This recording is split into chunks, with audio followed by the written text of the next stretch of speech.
Hi everyone, this is Mindy Eggen and welcome back to my channel. I know it has been a while since I've really dived in and did some videos, and today I have a really special one for you because I need to mass produce some cards for the teachers for the end of the year.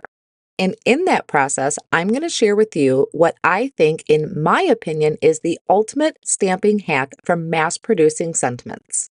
So first, let's get started with creating some backgrounds. And to do that, I figured the quickest way to do this was going to be using a Create in Quads stencil from Tailored Expressions. This is the ROYGBIV, so it's going to give me 4 different designs with these rainbow colors. You don't obviously have to use rainbow colors, but I definitely wanted to for the teachers. And I'm also going to use this pre-cut cardstock that is sized perfectly for the Create in Quad. So I think it's cut to 8 by 10.5. Now I'm going to start by putting a little bit of repositionable tape on the back, and I'm going to place it within the grid lines on my Tailored Expressions glass surface. There's 2 grid lines, one if you're using a regular size piece of paper, and another grid line if you're using this pre-cut paper. Then I'm going to bring in my stencils. So I think there's about 4 or 5 of them in this set.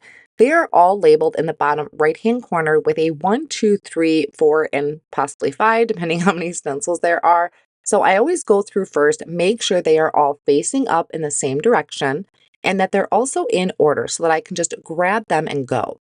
Now also on here are etched lines to fit this pre-cut paper. So I am lining up those etched lines with my cardstock, and then I'm going to hold it down with some tape. This happens to be some washi tape that I have handy, and I know that it's a little kind of whited out at the moment. It's a little overexposed, but it'll be fine once I start adding some ink to this. Now, also on this first stencil, there is an extra rainbow or a ray band, an extra band there that I am going to cover with Post-it tape because I want that one to be purple. Then I could start coming in with my colors. I am starting with a Bubblegum Ink. This is actually a really nice pink, but I think my blending brush had some Lollipop left over on it. And if you're familiar with Taylor's colors, a Lollipop is a pretty vibrant pink, and it likes to just stay on the brush. So I didn't quite get that light bubblegum pink, but that's okay. This bright pink works too. I'm just blending over the entire area of that stencil. Now down here, I'm going to remove that Post-it tape so it gives me that little band there, and I'm going to add purple. I can't remember if I used Plum Punch or Jelly Donut, so I'm going to just link them both. They're both beautiful purples, and I ink blended that with a mini blending brush. Here is a mistake I made. I should not have wiped, or maybe I should have been a little bit more careful when I was wiping away that excess ink with the cloth, because some of that ink I kind of pushed under the stencil. It looks fine on camera, but in person, it has a little bit of a hazy edge to it. Not really a mistake, but something that I would look out for in the future. Since my son is in special needs, he has a lot of people that help him throughout the day at school. So I need to make quite a few cards. I actually did not count, but I know I need more than 4. So I took another piece of the white cardstock that is pre-cut, placed it down inside of those grid lines, and then I just flipped the stencil back down because I kind of created a hinge on the left-hand side. I flipped it down and just did another panel. So now I have my second piece here. I'm going to line up the second layer of the stencil. It also has the handle in there for the umbrella, which I will mask off as well. Now, as I go, I'm not going to show you how I ink blended both panels. I will just show you one of them. And a lot of times you can use either the registration marks on the very edge, that is those squares, if you're using a regular size sheet of paper, or honestly, I can line them up just by eyeballing it. For the most part, I did have to make some slight adjustments just because I never put the paper down in the exact same spot, user error. But for the most part, it all worked out really well. I think everything lined up pretty good. Now this second color here is going to be candy corn. So I got in my orange. I did wipe away that area where that excess ink was before I peeled off the Post-it tape. I think that was super helpful. And then for my handle for my umbrella, I am using a mini blending brush and some, I think it's called oat milk ink. Yes. It is just a really light gray, so I can kind of make sure this looks like an umbrella. Then I'll move on to the third layer of the stencil, and that is going to be lemon meringue. Usually I would grab a pineapple because I love the color, that shade of yellow, but this time I went for more of a bright yellow. So again, just going over the open area of the stencil all the way through the top so I can get in that rainbow assortment of color, already looking really cool. And I'm going to move on to the what is this, the fourth layer of the stencil, and that is going to be my lime zest. Then again, the last layer now of the stencil is going to bring in blue, and for that, I'm going to be using Confetti Cake. So as I peel this up, you can see how all of the colors are really starting to come together. Some of them are not going to have that purple. I think it was only that one kind of bottom right-hand quadrant that had that purple in there. The rest of them are going to end at blue. Now, again, as I mentioned earlier, I was creating two panels at once. I just had to kind of rearrange or shift my stencil a little bit each time to line it back up, which was super easy. And off screen, I had done one previously. So I have 3 full sheet panels that I can trim out to make into card fronts. One of the reasons I liked using these pre-cut sheets, or you could just trim down a panel of cardstock on your own, is that I can just pop it into my paper trimmer, and I can trim this in half at 5 1/4, then take that and trim it in half at 4. So now I have 4 panels all ready to go that measure 4 by 5 1/4. Since these are going to be thank you cards for the teachers, I pulled out a handful of sets that had either thanks or thank you on it. There was also a kind of a colorful artsy sentiment set I had out here, but it just wasn't quite working for what I wanted. So I'm going to put that one away, and I'll just stick to the thanks and the thank you. I used the dies to kind of line it up and figure out what was going to look best on each card front. And then I can start working on my stamping. Now, mind you, I have, let's see, 4, 8, 4, 8, 12. I have 12 panels that I need to do this for. So I went through kind of digging through my brain and figured out the best way to do this is going to be die cutting these sentiments first. So I laid out all 4 of these on white cardstock that is, oh, let's see, 5 1/2 by 8 1/2. And I made sure to space it out nicely so that I could still get my tape down without ruining the cardstock, and I'd still be able to trim around these. So this is the first part of the stamping hack, is to do my die cuts first. I did all the die cutting, and you want to save one of those negative sheets. You don't need to save all of them, just one of them. And I am going to take my scissors. These are the recoil scissors from Tim Holtz. I have been playing with them off screen, and I love them. They are so comfortable, so easy to use. So I am trimming around each of these sentiments, and I'm getting fairly close. I want to make sure I'm leaving enough of a border that I can tape these down. But I do want to make sure I'm getting pretty close in there because I want to be able to stamp all of these different thanks sentiments at once. All of these sentiments are red rubber stamps, so I needed to remove the foam insert from my Misty tool. And I have a grid paper down there. That is kind of important because we're going to use that as a guide. So I lined up my first one down towards the bottom, making sure to leave room for that cardstock. I stamped that down in black ink. And then I'm taking that negative piece and I'm lining it up. So you're going to see how it kind of almost fits like a backwards puzzle piece maybe. And you'll see the slight white outline that it's going to create. So I taped that down in place with the washi tape, moved on to my next thanks sentiment. Again, place that down. I'm going to ink it up, stamp it down on that grid paper, and then I can bring in the negative and line that up once again. Since granted, I only have 12, but I thought this was just way easier than lining the die up 12 different times. So again, I'm holding that down with that washi tape.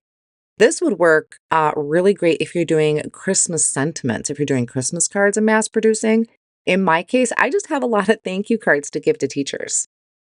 I repeated those steps for my last 2 sentiments here. The last one I needed to kind of angle to get it to fit onto my Misty here. So I angled that a little bit. And then I did have to trim off or trim down my negative piece just a little bit so it wasn't catching on the edge of the Misty.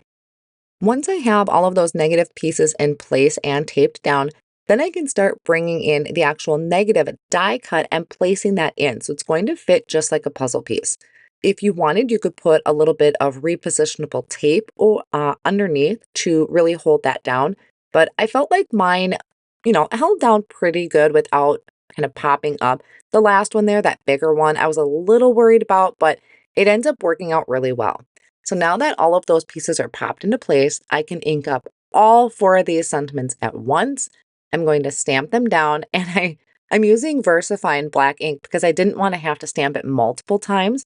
I didn't want to risk anything. So I'm giving it some really good pressure there. I stood up a little bit to do that, and they stamped absolutely perfect. So I use my tweezers to kind of get behind it and pop those sentiments out. As I pop them out here, you're going to see they have the perfect outline around it. Now, this stamping hack is great if you're mass producing, but it's also really great if you're just a little nervous about certain sentiments.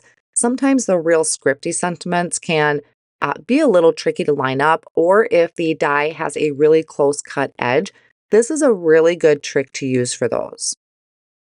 I went ahead and stamped all of my sentiments, so I have 12 sentiments altogether.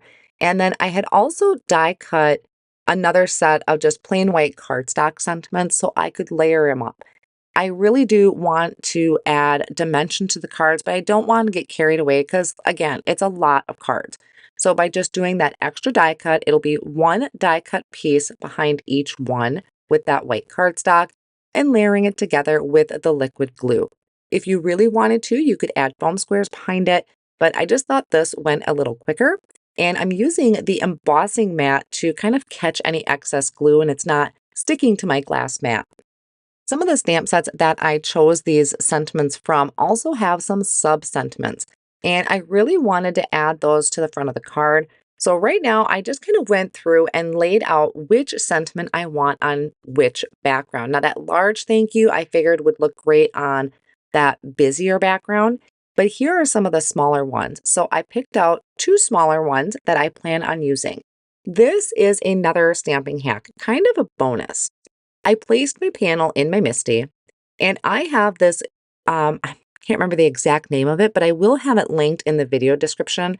It is a clear grid sheet, so it has the lines on there, and that is going to help me line these sentiments up straight. So I know it's a red rubber stamp, you can't see through it, so I'm kind of guessing at this point. What I'll do is line that up to the best I can, pick it up at the door of the Misty, and because this is a transparency, I can stamp over, or I can ink up my stamp it down, and then I can see if I have it lined up straight before actually stamping it down onto the card front. So a lot of times I did go through it about 2 or 3 times before I felt like I got a very straight sentiment. I just wiped it clean, wiped my sentiment off, and just tried again. Or while it's on the door of the Misty, you can kind of maneuver it a little bit, whether it needs to go up or down. Once I am confident that I have it down straight, I can wipe that off, remove that from the front of my card front, and then I can ink this up once again. And I'm going to be using the VersaFine ink to stamp it down. And that's going to give me such a good, crisp impression of the sentiment. I purposely picked this particular sentiment to go with a certain thanks because it was smaller and it would kind of tuck right under where the letter hangs down a little bit. So I'm going to just bring in another one of those same backgrounds, ink it up, and stamp that smaller sentiment. So again, kind of another mass producing hack. This one wasn't actually what I had planned. The original one with the negative die cuts is the hack that I was referring to, but this is kind of a bonus. Now, this is a really fun one because I like that thanks, I like the polka dots, and these sentiments are like a typewriter type of font, which I think is super cute. So again, I brought in my grid transparency. I am practicing by stamping that down. I struggled with this one a little bit. I just couldn't seem to get the ending quite straight. But that's why these Misty grids are so helpful, is because I was able to kind of shift it, maneuver it, clean it, and just keep working it until I felt comfortable enough that I could remove that grid sheet. And then again, once I did this, I could switch the panel out and bring in the other one. Now, the other two designs, I am not going to be adding a smaller sentiment to. I'm just going to be adding the large kind of die cut sentiment on the front of it. Now, to finish off these cards, I'm going to be adding them to a card base. So these are going to be an A2 size side folding card base. I went through and did 2 of each of the rainbow colors that I used. Instead of bubblegum, though, I went with the Lollipop cardstock because my ink blending had turned out such a dark pink. And I had forgotten green originally, so I had to go back and cut the green. But I'm just adding that straight to the front of the card. I also had die cut off screen or trimmed down off screen the panel to go in the inside. So that is also 4 by 5 1/4. And then that way I have somewhere to write my message to the teachers. I added the liquid glue behind the sentiment and placed that on the front of the card. And then I would set a heavy block on it and let that sit for maybe about 30-40 seconds. And I did that to all of the cards. So I'm going to bring in all of them. I just did the one here on screen for you. But now I have this beautiful rainbow assortment of cards. I don't need to go super fancy. If I were to just do maybe an individual card, I would have added maybe some more dimension or added bling or maybe even some pastes. But when you are mass producing, you can still create gorgeous cards very quickly, and having them be simple like this, which is just a matter of ink blending and adding a sentiment. And then when I am ready and I have the messages written in the inside, I'm going to put these in a coordinating envelope because Tailored Expressions also sells matching envelopes and envelope seals. So I will be popping these into a matching envelope. I am super excited that I have these cards all ready to go for the teachers and the aides because we still have a couple days left of school. So I am ready to go. I will have all of the supplies listed down below in the video description and over on my blog. I hope you found today's stamping hack super useful and you're able to use it in your card making. Thank you so much for stopping by, and I will see you again very soon.